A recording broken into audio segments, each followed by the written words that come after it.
This is Dimitri Lascaris reporting for the Real News Network.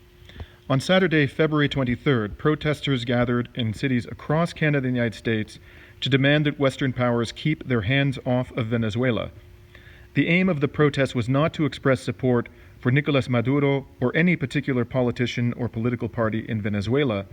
Rather, the protesters sought to defend the principle that Venezuela is a sovereign nation and that its current economic and political crisis should be resolved peacefully by the people of Venezuela without economic or military coercion by external powers.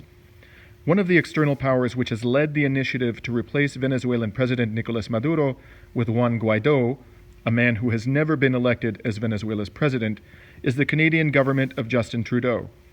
As a result, protesters gathered outside Trudeau's offices in Ottawa, Canada this past Saturday, and then marched to the United States Embassy to reiterate their demands.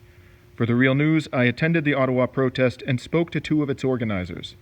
This is what they had to say. There is a lot of opposition to this policy of the Government of Canada here, not just in Ottawa, but across the country.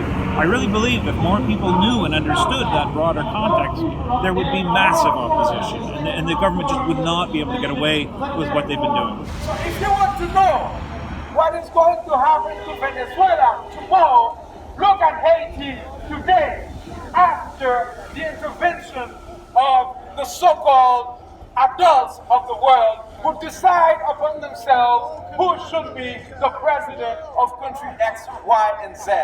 As long as the United States is telling Mr. Guaido, in fact they chose him, telling Mr. Guaido, look, don't agree to anything, don't agree to dialogue, don't agree to any negotiation of any kind, because we will ensure that you are the president, that you are in control, and we will back you up, and that way Venezuela will go back to being the colony that it was before. This demonstration that's happening in front of our Prime Minister's office is not a singular event. In Montreal and all over the world, human beings are standing up to say, not in our name. This is Dimitri Lascaris reporting for the Real News Network from outside the Prime Minister's office in Ottawa, Canada.